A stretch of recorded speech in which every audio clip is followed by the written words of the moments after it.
And we're recording. So, folks, thank you very much for joining us this evening. Thanks very much for joining. Obviously, we had to reschedule this last minute, but really appreciate everybody coming to see us again for this tasting of Westward. The manager of the Celtic Whiskey Shop on Dawson Street. I'm sure kind of everyone has probably been into us at some stage, or if you haven't been able to, has been able to order stuff from us on our website or over the phone. And I'm delighted to be joined this evening by Christian Krogstad, who is one of the founders and master distiller for Westward Whiskey. Christian, again, thanks so much for joining us.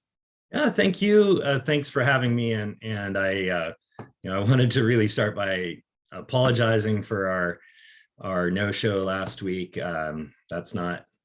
It's not who we are. It's not what we like to do. So hopefully we can make it up to you for coming in a week late. Hopefully the whiskeys will, the anticipation of the whiskeys will really help build them up in your. Absolutely. But I suppose if we do have a little kind of treat for everyone. So, well, for three people, you guys have very, very generously given us 3 bottles of your whiskey to basically raffle off during the course of the evening. So I have everybody's names in just a little bowl here. And as we go, I will pick out 3 names. And if you're lucky enough to be picked, you will receive one of the bottles sent out to you. Now, the stipulation is you actually have to be in the tasting. So if we, for example, pick a name and the person just isn't here this evening, we'll draw again until we get somebody. But I can pretty much see everybody's names there. So if you are under a different name compared to what you booked with, do let us know in the chat. Guys, for anybody who hasn't done these before, we like to let the person from the brand kind of do the majority of the heavy lifting. I'm just here to drink some whiskey and get paid for it. So what I'll do is I'll be here to kind of field any questions that you guys have. So the chat is there. Do send in any questions. I'll be keeping an eye on it, and then I'll relay them on to Christian. And yeah, enjoy and take your time. So I'm sure everybody has their glasses, some water, and we would probably anticipate this to go on for about an hour. So, Christian, you are one of the founders and master distiller, but we're kind of chatting a little bit earlier on. So what is your job? What's your job entail? So, yeah, it's a good question. Master distiller is there's a lot of different definitions. It is something that connotes, basically the person who's ultimately in charge of the whiskey, whether it is, hands-on making it, whether it is doing the blends, whether it is just conceiving of the philosophy and so forth. So it's been probably over a year since I actually opened a valve on a still. So I'm not doing a lot of day-to-day production. I do a lot of day-to-day, blending or especially what I enjoy the most is new product development and innovation. But then I do a lot of, telling the story, it's like I am here today. It's a company that I started and, I'm pretty passionate about. And so I love telling the story. That's it. I suppose, especially for us in Ireland, I think storytelling is such a big part of obviously Irish culture, but the whiskey brands, they almost feel like they need a story to justify being a whiskey brand. You guys have been around, I think it's about just over 20 years now at this stage. Coming up on 18. We 18 started, sort of date of first sale was August of 2004. So okay, right. And it's coming up on 18 years. Yeah. I'm sure you have a little presentation to go through, but so if there's anything that I ask that you're like, we'll get to that, do say we'll come to it. But American Single Malt, I think for us in Ireland, a lot of people maybe didn't realize that such a thing existed. 18 years ago, 2004, were you thinking there's a gap in the market that we need to pounce on, or do you see there's an appetite for this? It's not really a thing yet, but we'll kind of neither. I wasn't nearly as forward thinking or wasn't nearly as organized as that makes me sound. A little of the background, in 2004, I was, or say in 2001, 2002, I was managing a craft brewery, and the owners brought in a still to make malt whiskey, and I got a chance to see what was involved in making malt whiskey, and I thought, well, shit, I can do that. Yeah. And so I started it up, and it wasn't because, you know, I didn't have a sophisticated marketing or sales or finance background. I just thought, I really enjoyed the thought of it, and the, you know, sort of the mental exercise of saying, well, what can we do with whiskey that's not being done, and kind of taking that next step and really being involved in the innovation was really what drew me to it. And I just wanted to make it. I wasn't going to be able to make what I wanted to make working for someone else. So I had to do it myself. And I didn't know, you know, I had no idea that we were going to call it American Single Malt or even Single Malt. It was just, you know, wanted to distill some things that I'd fermented, you know. Nice. It's as simple as that. Like, I think that's almost a little bit refreshing of just like, hey, let's see how this turns out. Yeah. It's really just kind of a hobby that got out of hand. You know, I think it's important to recognize too, you know, when we talk about American Single Malt and you know what that means and where that comes from, it really, I want to kind of start by talking about beer. So this is, you know, the sort of the history or the story of Westward Whiskey and the story of a lot of the American Single Malt Whiskey brands really starts with the story of craft beer, you know, and that goes back to, you know, say right around 1980. In the late 70s, laws were changed in the US to allow homebrewing. Homebrewing was illegal until 1978. And then through several factors sort of conspired to create this craft brewing industry. So starting in 1980, 81, 82, mostly on the West Coast. So in California, Washington, and Oregon, and then a little bit in Colorado as well, sort of the hotbed of this new craft brewing industry. You know, before that, it was, I'm sure you're all familiar with the, you know, American industrial lagers. And, you know, you have a few as well. I would say Stella Artois kind of fits into that. Carling, you know, there's a few, you know, light industrial lagers. And we didn't really have much of character, and there wasn't really much imported either. But, you know, so once the industry sort of started taking off, you know, by 1984 or so, there were 30, 40 what we would call craft breweries in this country. And originally, or at first, they were, you know, they were inspired by these classic European styles, you know, Dortmunders or Bavarian Hefeweizens or Burton-on-Trent Pale Ale, so forth. And, you know, they were trying to copy those. But, you know, what's the point of, you know, if you want a Guinness, go buy a Guinness. You don't try to copy.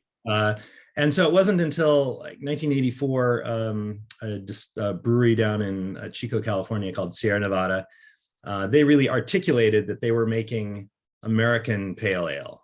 That, you know, it was maybe had its, you know, start, it was inspired by, you know, Burton-on-Trent Pale Ale or whatever, you know, traditional pale ale, but it was made more for the American palate. It was made to be drunk colder, so it was more carbonated. It has a little sweeter, a little more aggressive hopping, and then they didn't just do it, but they articulated and they, you know, told their customers why, you know, what it was for and so forth. And then that really, it was the innovation in the brewing that was kind of key to its success. So starting in, you know, 1980, when the first breweries were opening, to today, you know, 42 years later, now there are over 7,000 craft breweries in the US. And arguably it's a style that we then have exported to the rest of the world. I go to Singapore or Japan or Copenhagen or wherever, and, you know, a lot of the most talked about, obviously the great old traditional breweries are still there and they're making fabulous beer, but the ones that are sort of creating the most buzz and excitement are the, you know, the brew dogs or the McKellers or whatnot. And so it's that same innovation that happened in craft beer is kind of what's happening in craft spirits, especially, American single malt today. So I grew up in Seattle. I was there. I turned, so in 1980, when the industry first really started, I was 14. And so I would have my older brothers buy me the craft beers, not the Budweiser and so forth, because I thought it was really interesting. Even then I was very smitten with the flavors, the branding, the whole ideas, the stories behind them, the fact that they were different and new. And I started homebrewing, a couple years later. And then in 1991, I moved to Portland that's when I sort of found my calling. I decided, I need to do this for a living. So I moved to Portland, Oregon in 1991. That was sort of the epicenter of brewing in this country. There were 14 breweries in Portland at that point. Now I think there are 90 breweries in Portland now, a city of 500,000. Am I breaking up, or is a little bit? You just dropped out a little bit there, but okay. That's weird. Okay, well, hopefully we'll keep it. It's live. It's going to happen. I think as long as the connection doesn't go, I think we're golden. I generally have very fast service here. So I after 5-6 years of homebrewing, I decided I wanted to do it for a living. It was my vocation, I guess you'd say.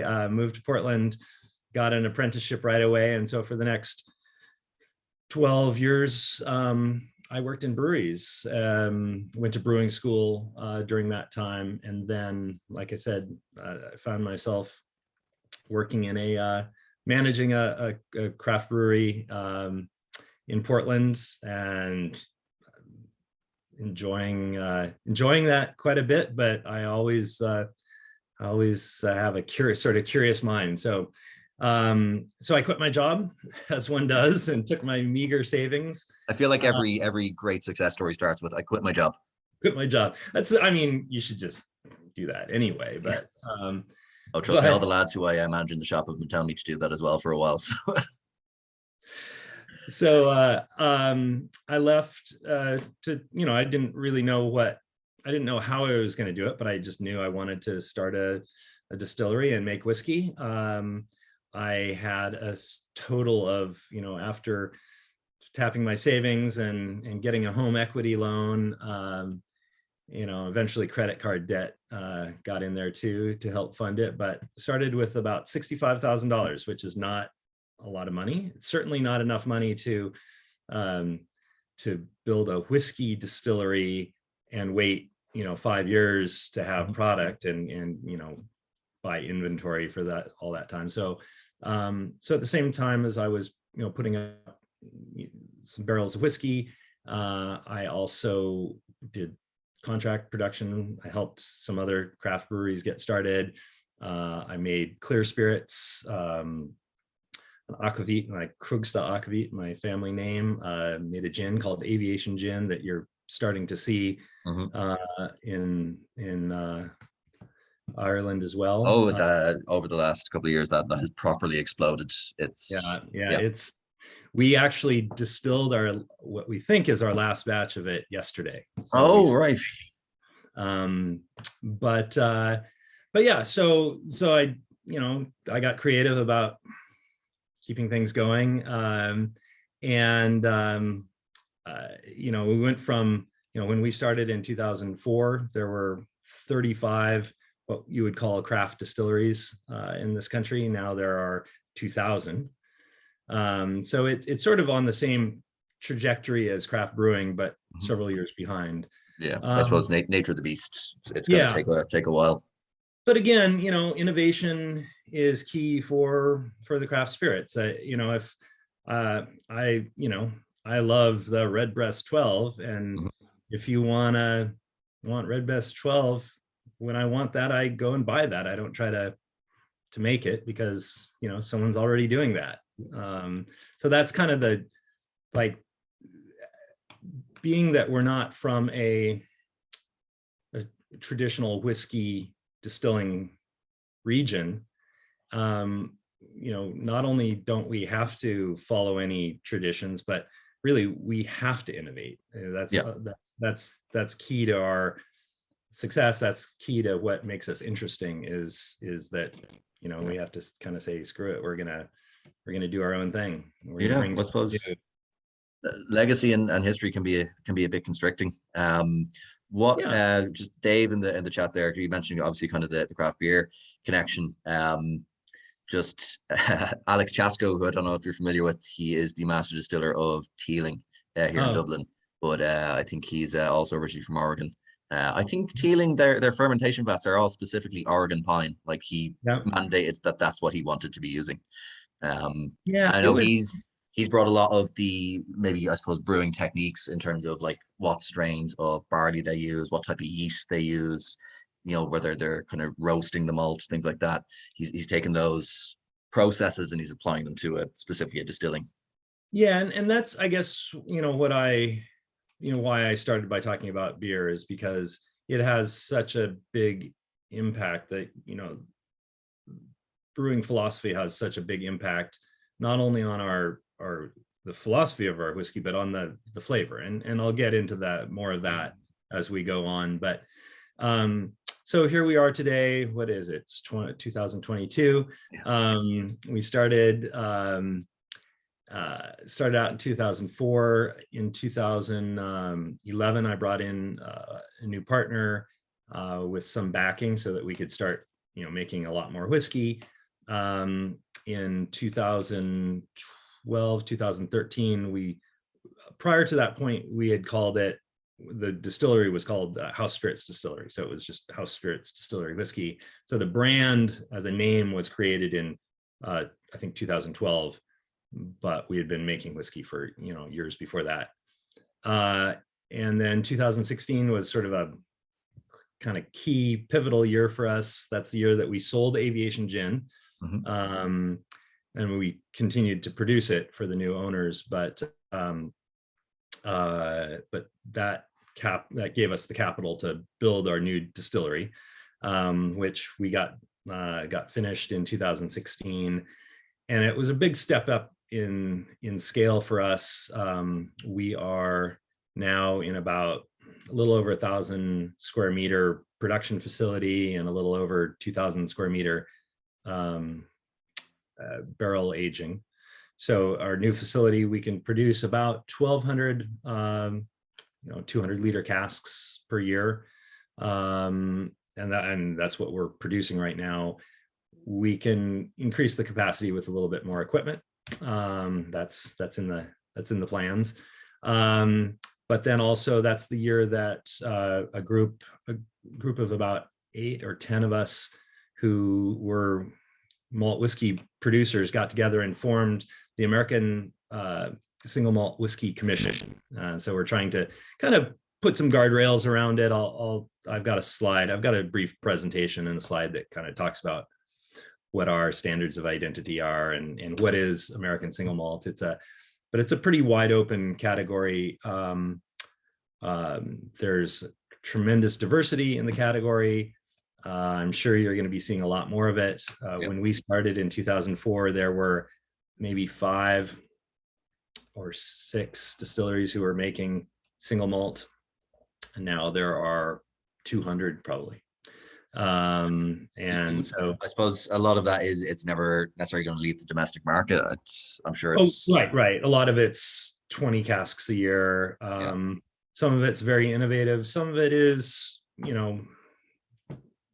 Scotch in America sort of thing, which I don't find as interesting. But I mean, I love Scottish malt whiskey, and I buy a lot of it, but I let them. I suppose you have to find your own identity within it. What we'll do is, I think you have the presentation there, so the screen sharing should be set up. I'm gonna just put that up, and we can talk through. And what I'm actually going to do in the chat there, I'm going to send in the order that we're going to be tasting everything. So if people do want to have them poured, or if you want to pour your first one, So the first one will just be the single malt. We'll Yeah. then move on to the stout cask, and then finally it'll be the Pinot Noir cask. Is that right? Yep. Yep. Perfect. So So I'm gonna join you as well, since yeah, it's might as now well. afternoon. It's afternoon, Exactly. They say the sun is over the yardarm. Is that a local phrase? It's a maritime phrase. Sun's over the yardarm. So yes, cheers. Thanks for joining us. I'll do a little more detailed discussion of our core Westward in a minute, but really what I like to point out, the sort of the one outstanding, besides the flavor, something that really defines it is the mouthfeel. It's got a tremendous amount of texture, creamy texture and mouthfeel. It's a big, bold whiskey. So so let's talk about what is American Single Malt first. And this is the standards of identity. This is not a legal definition yet, but we've petitioned the government, and they should be adding this to the code of federal regulations. They are telling us in April. So this will become the legal standards. And it's sort of a mashup of sort of the bourbon terminology and the Scottish whiskey, the Scottish Whiskey Association definition. So the first three are pretty self-explanatory, made from 100% malted barley. However, that's something that I tried to get any malted material added there, because I think, malted rye, we make whiskey with malted rye, with malted wheat. We just can't call them single malt, but malted wheat can make delicious whiskey. And distilled entirely at one distillery, mashed, distilled, matured in the United States. So that's what makes it American Single and Malt. We don't say anything about whether bourbon has to be in new casks. We don't. We want people to innovate, but smaller than 700 liters, so it's not just a ton. And then rather than calling out that it be pot distilled, we allow for column distilling or hybrid stills, because again, that's sort of part of the innovation. But if you're distilling to over 160 proof, 80% alcohol, you're losing, that's when you start losing the flavor and character of the malt. And then bottled at 40% or higher. So you can see it allows for a lot of innovation, but has some guardrails just to keep people from. And I think that is kind of very instinctively familiar to a lot of us who would know Irish single malt, Scottish single malt. It's like, okay, it's the same but different. Yeah. And there's a whole nother set of legal standards for US whiskey. So what's not written on here is we won't be able to add coloring. We won't be able to add any flavorings or sugar or anything like that. But that's codified in a different place. It doesn't need to be mentioned in the standard it identity. Doesn't have to be mentioned here because it's part of other laws. Yeah. So, come on, there we go. So there we go. Core range, which you see here. The one in the center is our original American Single Malt. The one on the right, which we'll taste next, is the stout cask. The one on the left is Pinot Noir cask. And so absolutely beautiful bottles. Like in terms of the bottle shape, they're some of the most unique and kind of eye-catching ones. What was the process that went into making them look like that? Did you want it to stand out against everything else? Did you want it to be? Yeah, I mean, the farther they get from our tasting room, the more the bottle has to tell the story. You have to have a nice package to get people to pick up a bottle the first time, and then you have to have good product inside the bottle to get them to buy the second bottle. So I still buy wine I buy lots of products based on, an artistic package. And then sometimes I'm surprised and delighted that the liquid inside of them is good. Then that becomes the standard for me. So yeah, I think that, for us, it was important to kind of fire on all cylinders, to be out there telling the story like I am now, getting out and getting it in distribution. But then the package has to be nice. The liquid obviously is paramount, and then it has to be priced at a fair price. So, we like to think that we're firing on all cylinders, as they say. But you have to be the judge of that. So this is kind of an important slide for me. I talk a lot about innovation, and I talk a lot about whiskey. Excuse me, I'm going to have a little sip. Yes. It's almost like I don't know if walnut is what I'm picking up. Like there is that kind of A little nutty nuttiness. Yeah. So we are, we're beholden to whiskey, but not to the sort of the traditions behind it. So we're sort of irreverent and about the traditions and about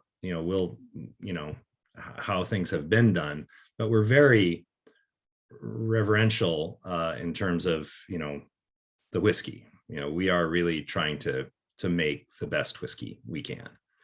And so the section on the left there, I really kind of want to spend a couple minutes on this.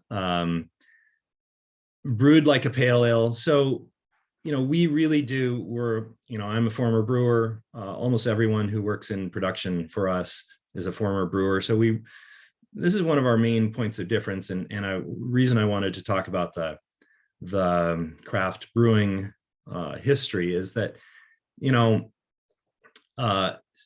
more than half the flavors that you end up with in a finished whiskey are coming from the fermentation. The yeast, as the yeast produces more yeast, the metabolic activity, it is producing all these precursors of amino acids, and that's where you get so much of the floral, fruity, so many esters and various congeners.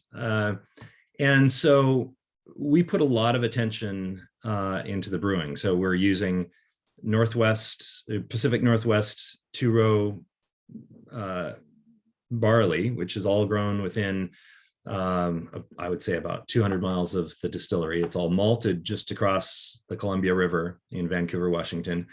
And we're using sort of a slightly higher than normal kiln-off temperature on the malt. So it's a slightly higher color, but also produces more of those melanoidins that have that nutty biscuit nut flavor that you noted there. And so that's an important part of it.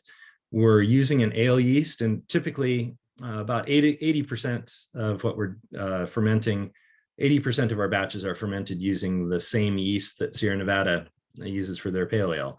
If you've had Sierra Nevada pale ale, you would maybe recall that you get some banana in that beer. You get this really interesting sort of juicy fruit. You get rose and jasmine, and some like ripe Bartlett pear from the beer. And then those come through in the distillate. So we ferment it at a cool temperature. So we treat it really like a beer. It's an aseptic environment. We boil the wort, the wash. We're lautering rather than doing, like waters. So we lauter just like a beer. And we ferment at a nice cool temperature, about 23 degrees Celsius for 5 to 6 days. And so we end up with a very pretty beer, sort of floral and fruity, about 8.25% alcohol. Then in distillation, like we say here, say on this, it's distilled like a single malt, so double pot distilled.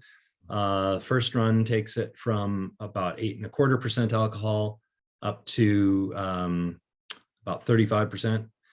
Second low wines, and then the second run takes it from the 35% low wines up to about a 71-72% whiskey, a new make. And then we cut that down to 62% and age, as we say here, like a bourbon. So we're using virgin Alba barrels that are, they're really, there's a wide variety of essentially bourbon barrels available. And the ones that we're using are air-dried staves. They toast and then char the barrel. So it's a light char, number 2 char, 200-liter casks, and age in the environment of Portland, which is a little different than it's a little different than, say, Ireland or Scotland or Kentucky or Japan. It's in the summer, typical summer high temperatures are 32, 33 Celsius, but very dry, very low humidity in the summer. In the winter, it seldom gets below freezing, but it will be, cold, 1 to 5 degrees, and, raining or drizzling. So we get a less than 2% annual angel share. And over the course of, say, 5 years in a barrel, we will go from, the entry proof will be 62, and the cask strength after 5 years will be 64, is probably a good average. So it gains about a half a percent a year in proof. Okay, that's interesting, because the ratio of loss seems very similar to Ireland, but it is still going up. Like Irish whiskies, they're losing proof as they're aging, but Americans always seem it's going up. Yeah, it really has to do with the humidity and the sort of the partial pressure of the water vapor above, in the atmosphere.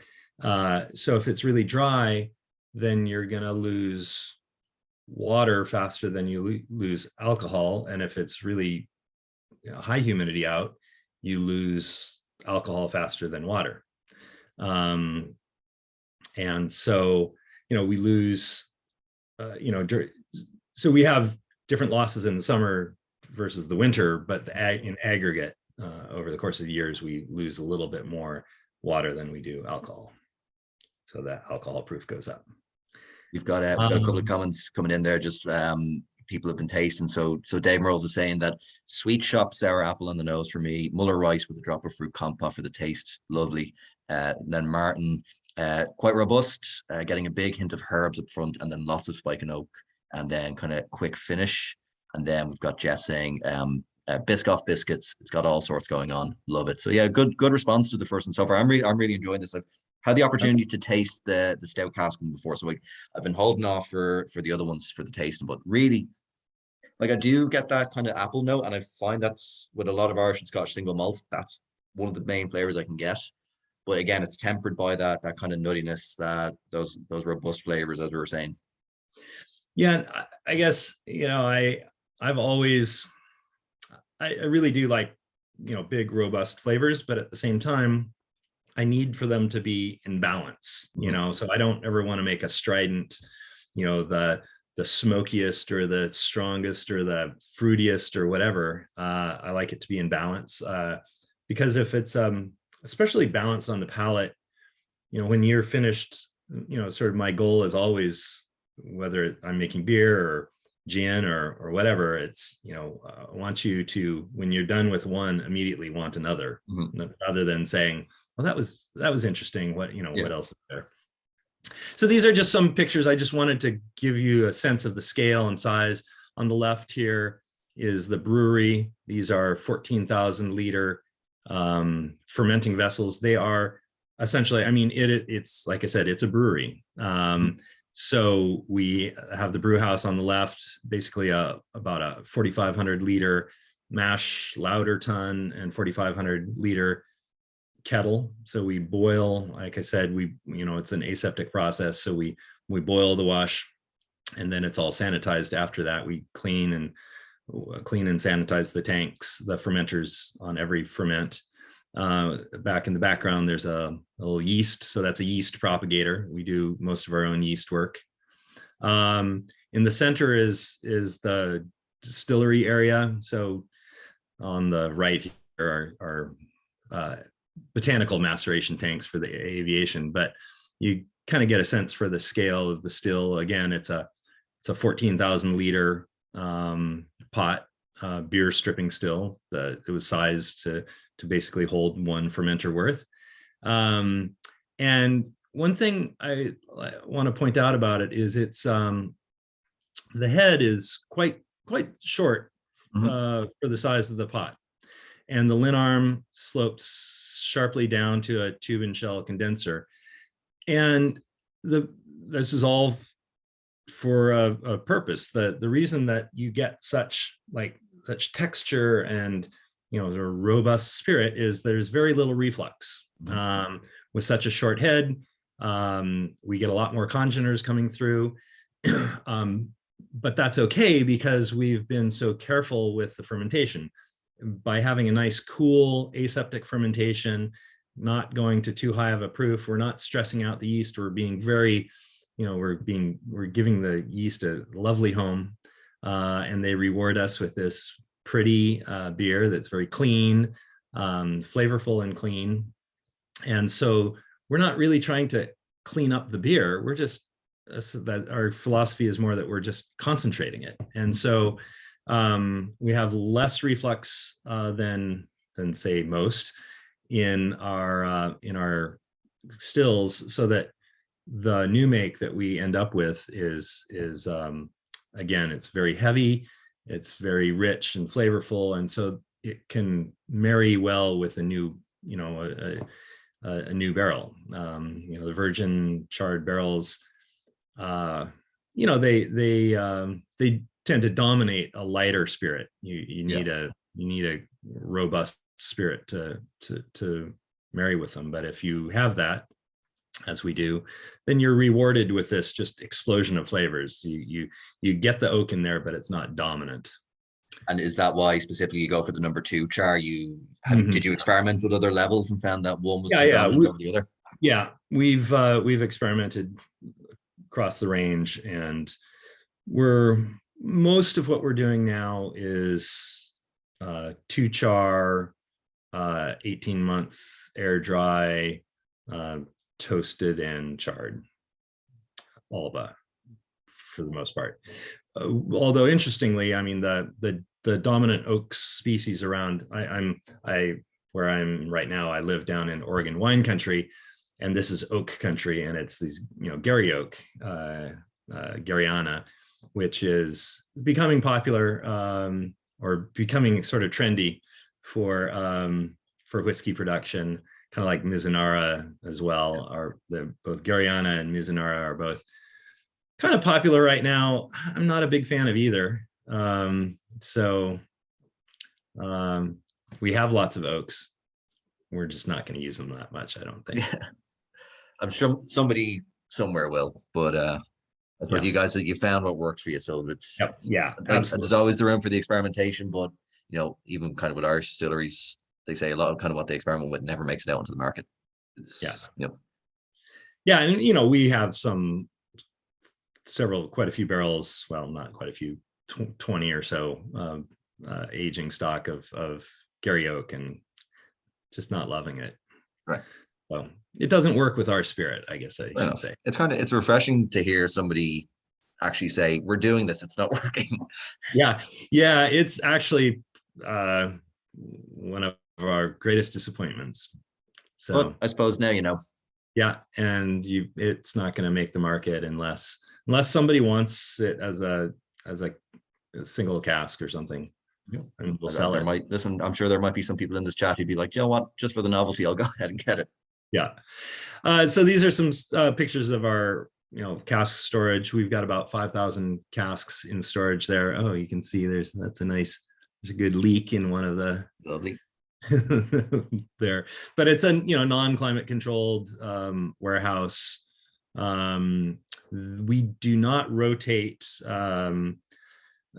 because we're only one story. We're going 4 high. And we rotate the air. We have a couple big fans that move the air within the facility, so we don't experience any difference between the top and bottom layer on those. Okay, similar again to us. Like I feel like all the Irish maturation houses I've seen have had the pallets or the barrels in pallets, whereas whenever you see American ones, typically they're on the racks.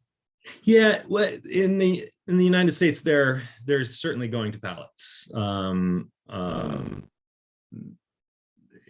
People who have invested, many millions of dollars in building the rack houses are going to continue to use racks, but any new facilities are really going to pallets. It's safer. It's Easier. It's easier, but it's safer. You don't have to lift the barrels either. Those barrels full or empty rather are 50 kilos. You get a lot of back injuries with barrels. So this is just some tasting notes. We've been enjoying the Westward original single malt, and like I said, this is what we set out to make. We didn't know what it was gonna be called or whatever, but I really loved the beer culture that we have in Portland, and I wanted to bring that to whiskey, and there it is. So cheers. Thanks for coming. Like if you have any more taste notes, do be sure to put them in the comments, guys. Like it's I think identifiably single malt without aping or echoing the ones that we'd be accustomed to from Ireland, Scotland, Japan. Like it does definitely feel like its own thing. I suppose in terms of aging, I'm sure it might be there, but we were kind of mentioning before that you felt like, these don't necessarily need to be 10, 15, 20 years old. It's kind of designed to be a little bit younger. Yeah, I mean, for any of you who might be, wine fans, I sort of describe it as the Valpolicella of whiskeys. It's, it's the same grapes as, the Valpolicella uses the same grapes as a Amarone, but it's made differently. It's made to be younger, fruitier, fresher.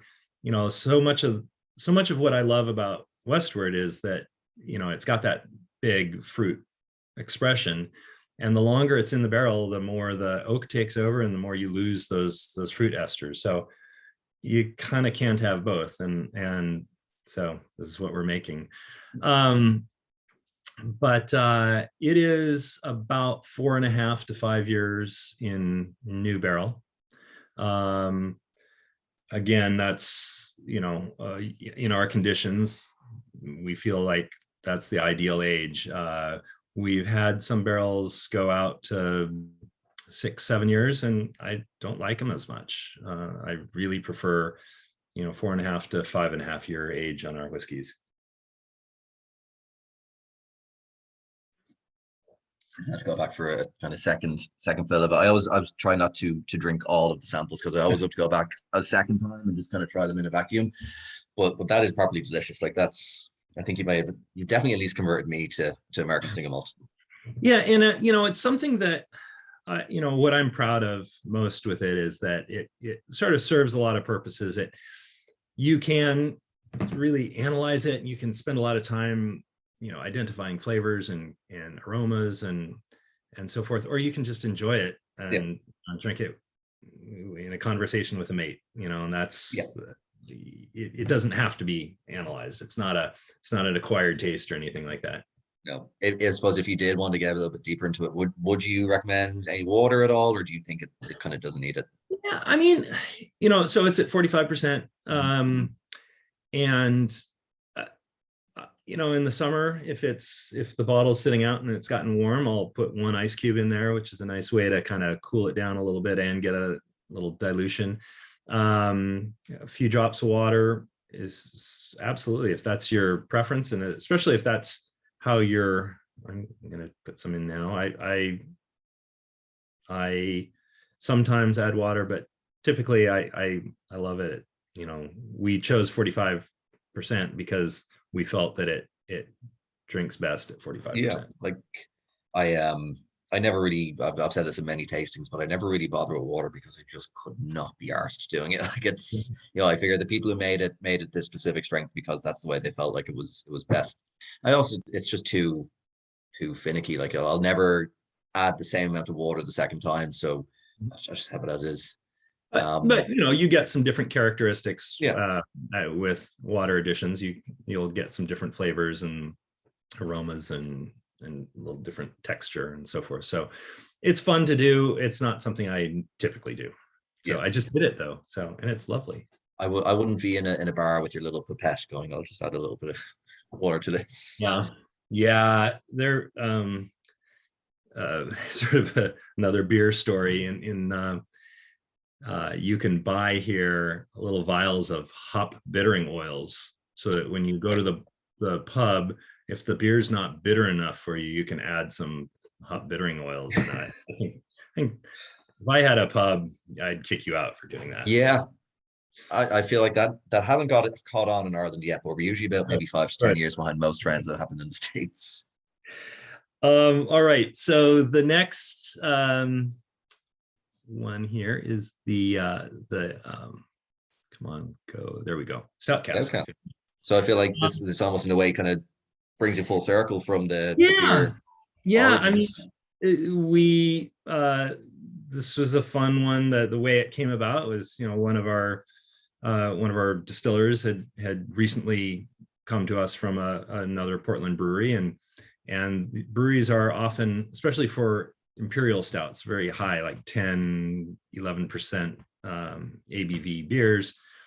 For these imperial stouts, they're aging in ex-bourbon barrels typically. I mean, you see quite a bit of that, and so, you know, we don't steam our barrels when we're done with them because we don't want that intense oak tannin that comes along with all the whiskey that's absorbed into the stave. So, you know, there's about 2.5 gallons of, you know, 10 liters of whiskey at, you know, 64%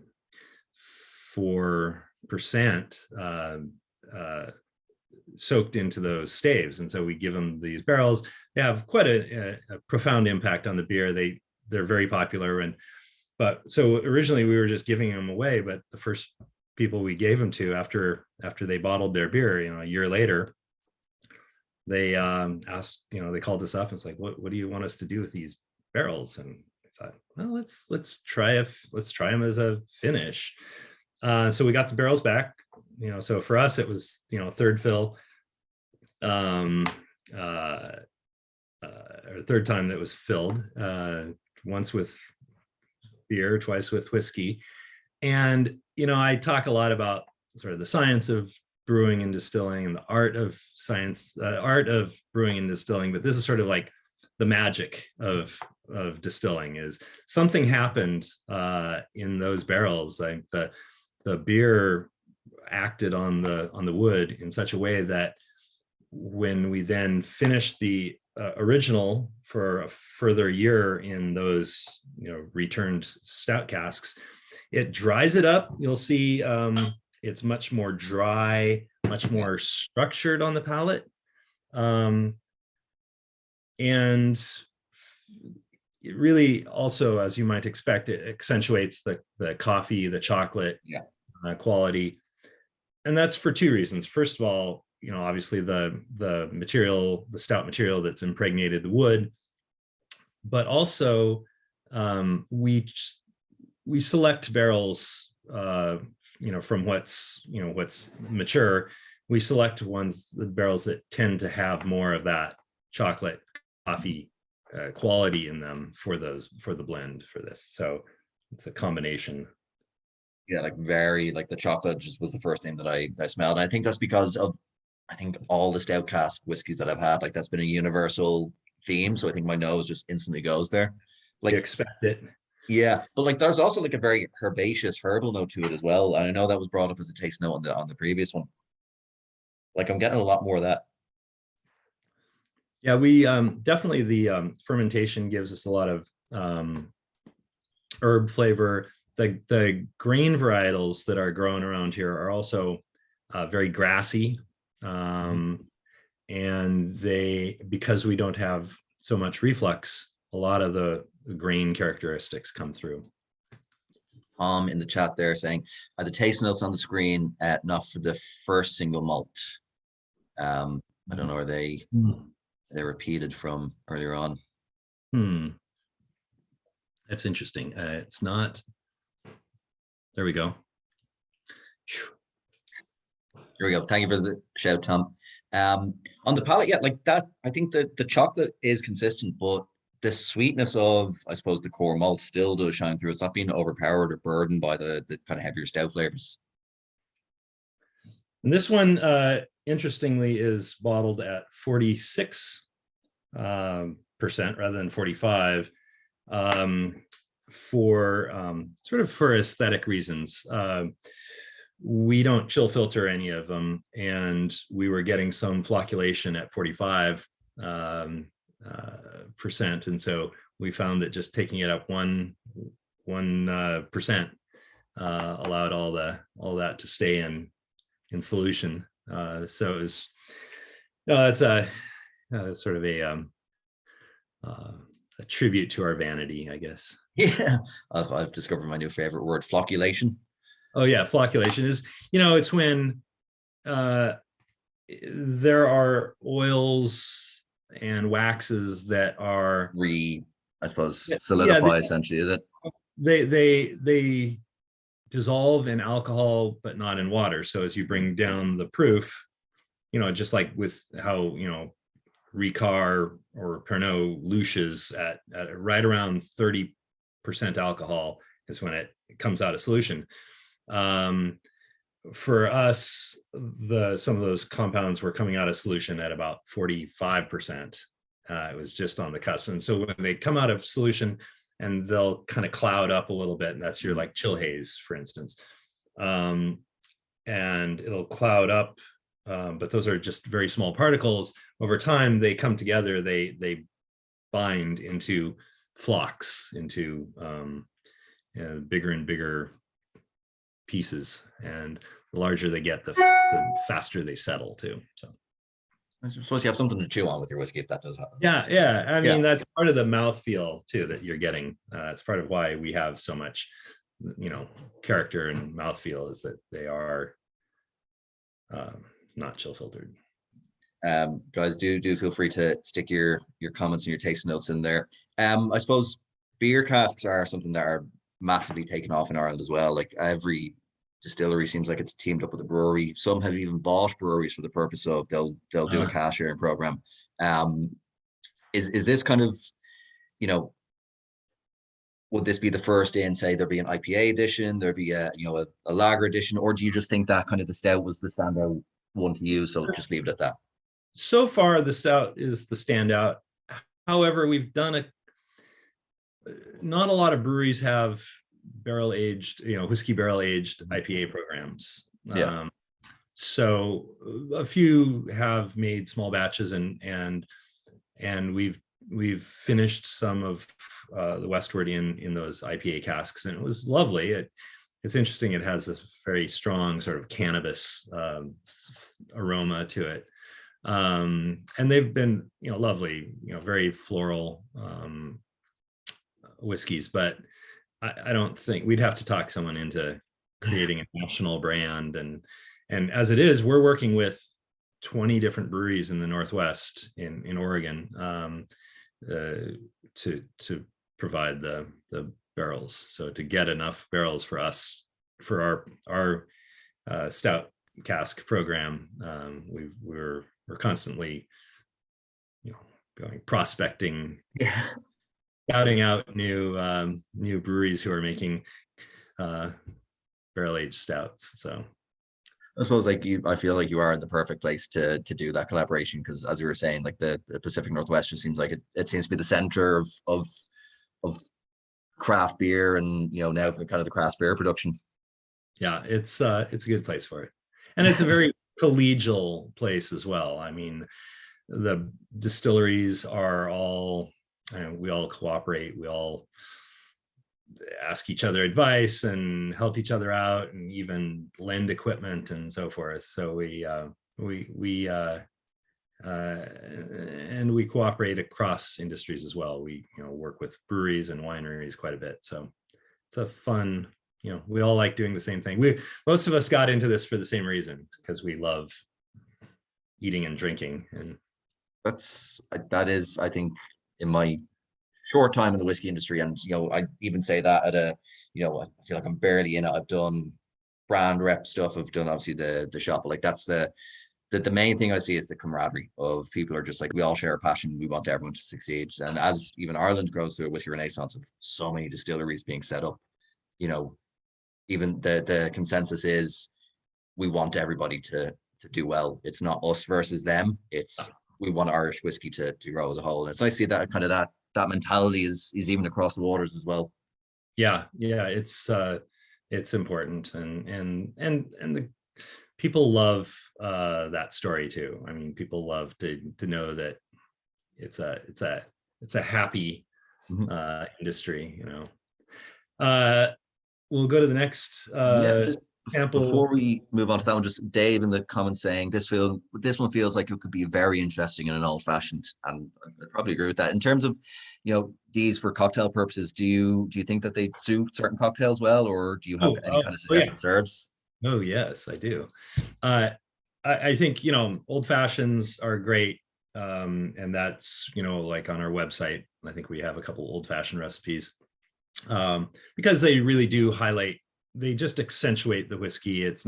Doesn't really, an old fashioned is primarily the whiskey, then a little bit of sugar and a little bit of bitters, and I do love that.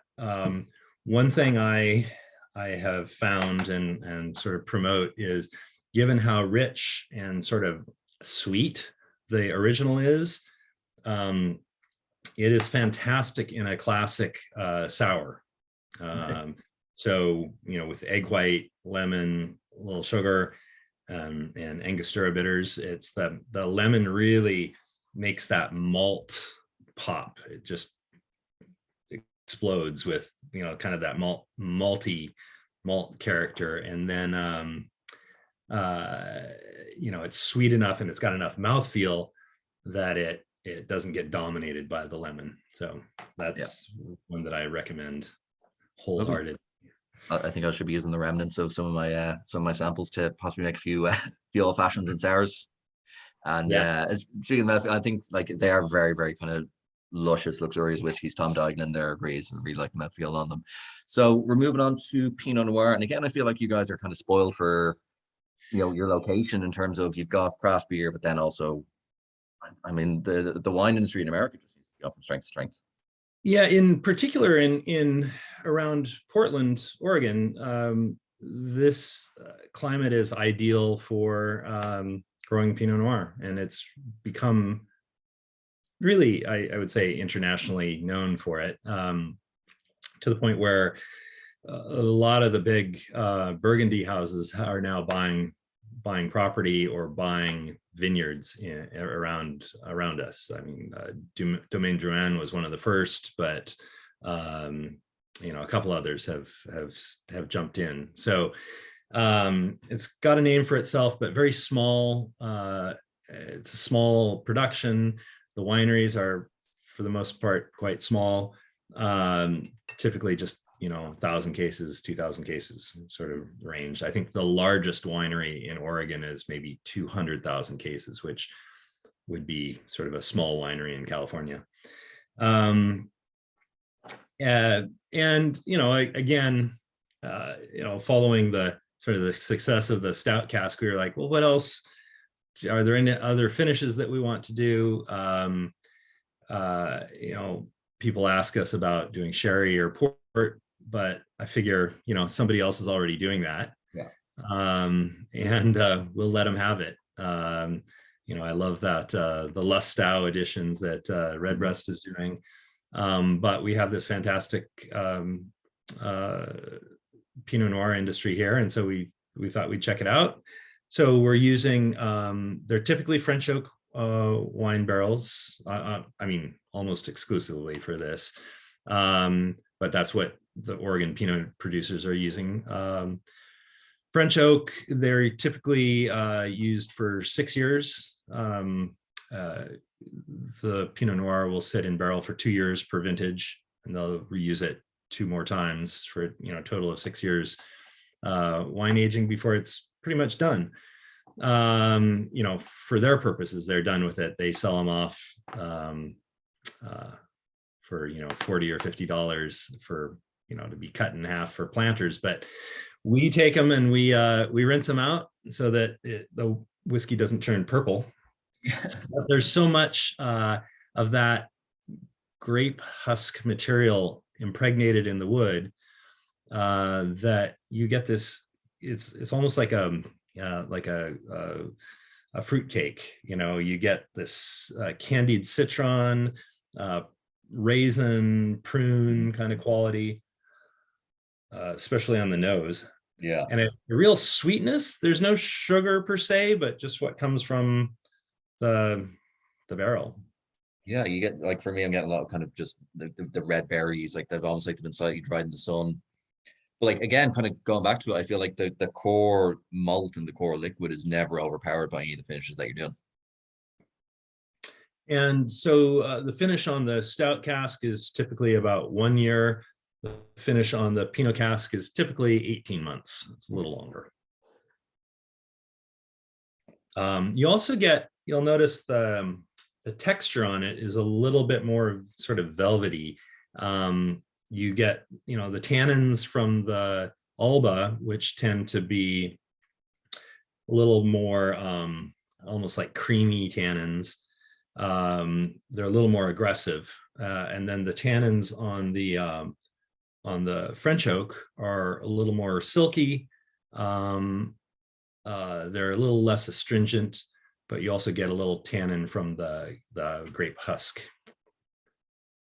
That just, it's almost like it disappears down the back of the throat. Like it's gone. And I feel like it's the most different taste compared to the other two.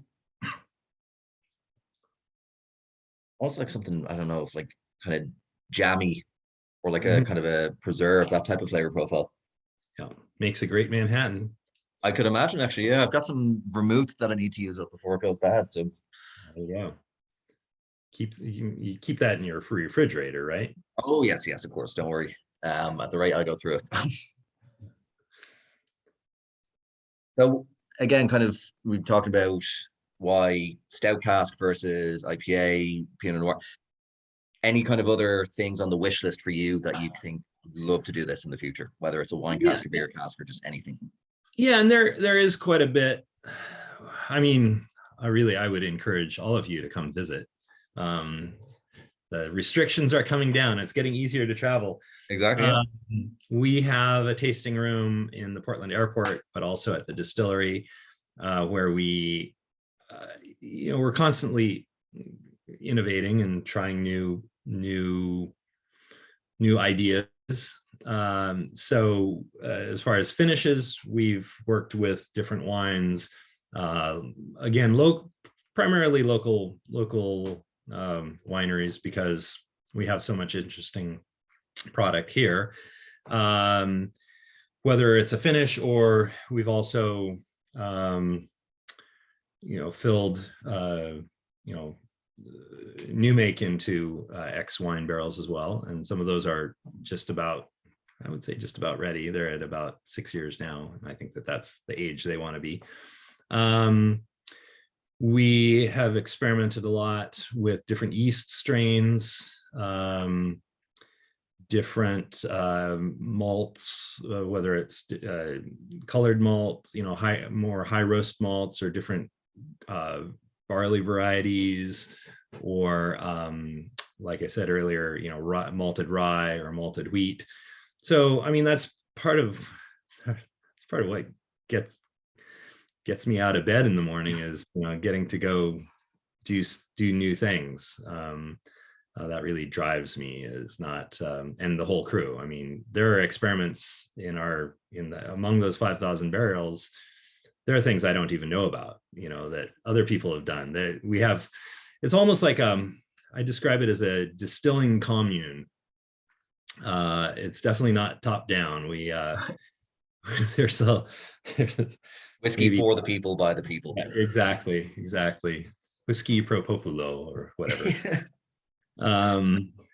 So yeah, it is quite fun, and it's quite fun to visit the barrel warehouse and kind of see what's there and do barrel pulls. But at our tasting room, or online, there's usually a few, we'll do, for us, like I said, we're getting, it's a 14,000 liter batch. So we're filling typically 5.5 casks per batch. So that's typically what an experiment is on either grain or yeast. Whereas a experiment on a finish can be anywhere from 1 barrel to any number. So I suppose you have to factor in the storage. So an experiment can, I'm sure, be very costly in the long run. Yeah, it's that's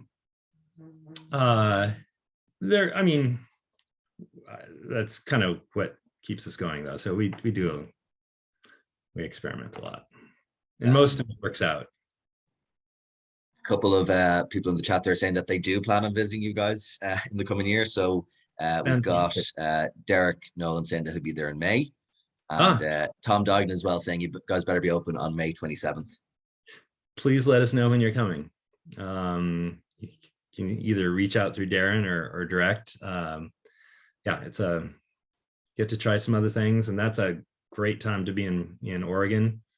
But it's a fantastic sort of for culinary tourism. It's hard to beat. Yeah. The restaurant scene here, the wine, the beer, the spirits, incredible seafood. I think Irish people are slowly but surely realizing that their holidays to America don't have to be New York or California or Florida. Like, I think at this stage, we're like, fuck Florida. Let's go to the Pacific Northwest. Yeah. There's so much more. I mean, New York's kind of interesting. Washington, D.C. is pretty interesting for the museums.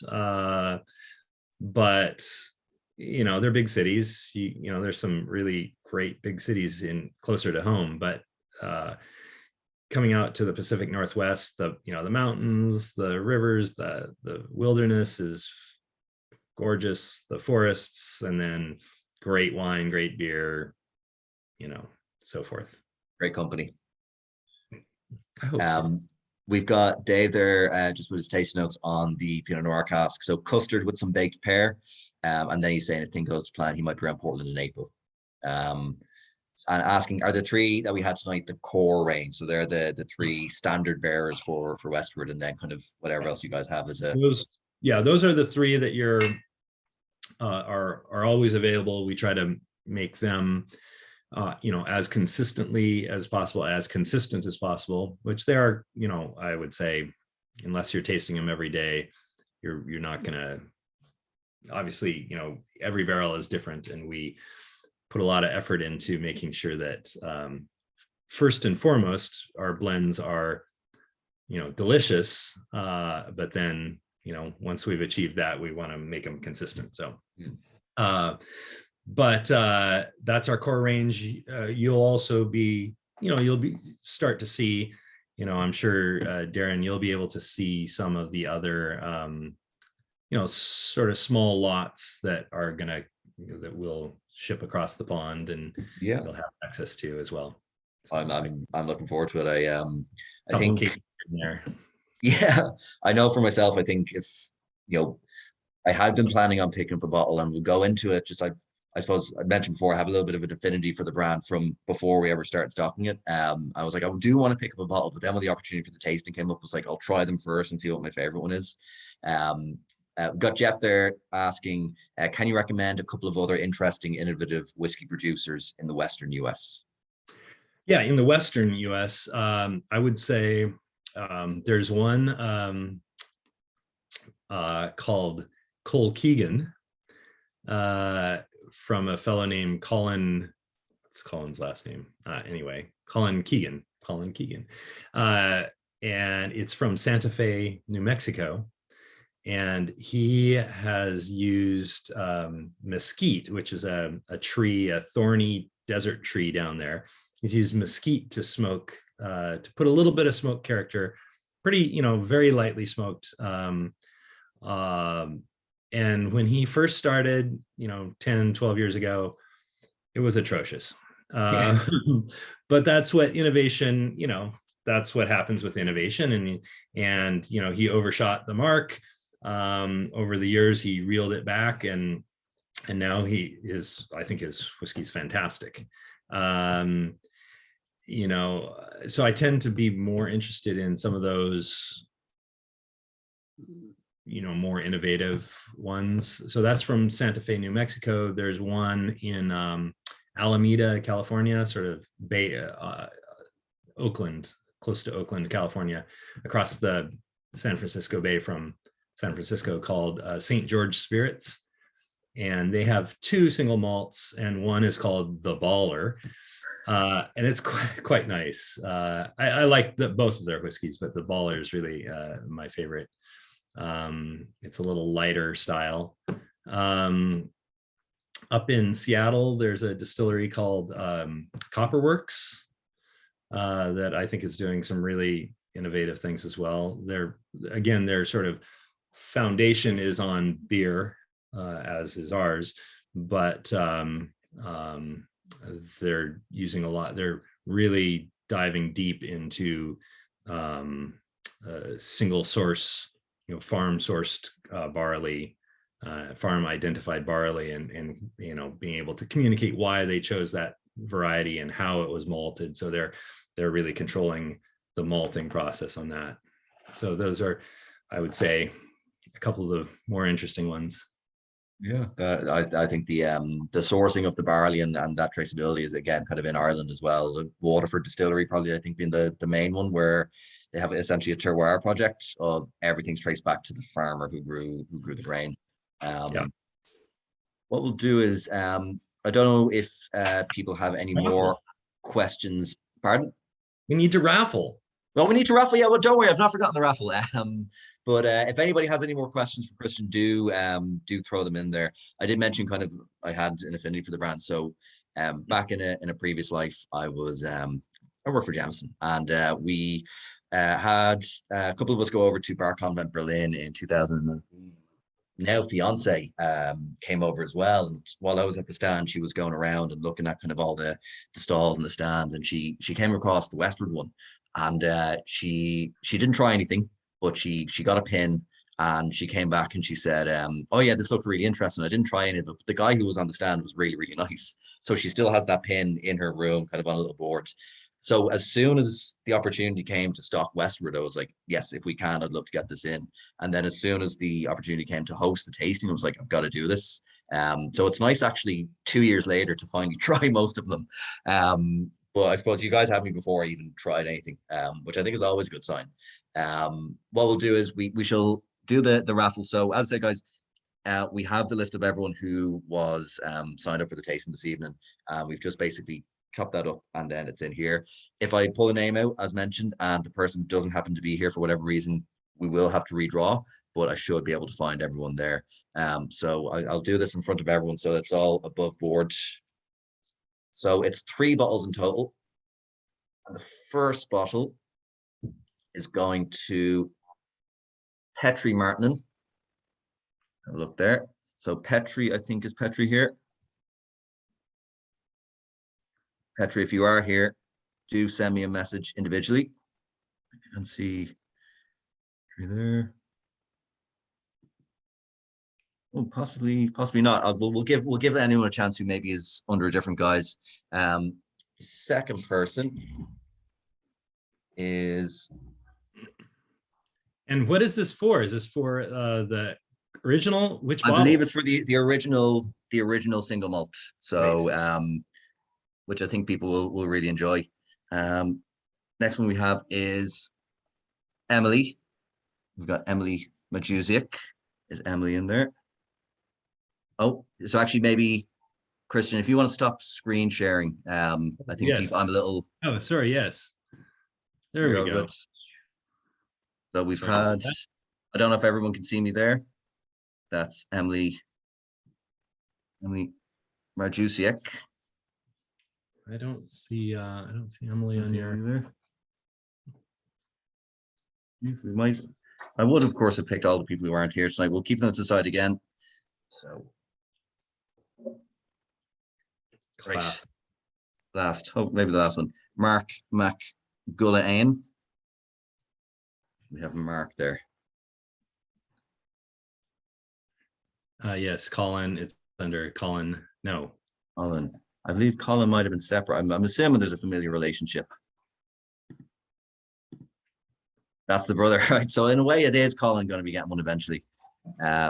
What we might have to do is, I am going to draw two more, just if we can't confirm that that Emily and Petri are here. But if it does come to light that they were here, do send us an email. If not, we've got Derek Nolan. So Derek, looks like you're in the standing to get one. So I do believe Derek is there. And Derek was actually under under his own name, Derek Nolan. Yeah. Yeah, perfect. And then potentially last but not least, we've got Branko Mikovic. And I think I did see Branko there. Branko M. Yeah. So the Branko Mikovic. So as it stands, we've got Branko, Derek, and Mark. But again, Mark and Colin, we'll do more here.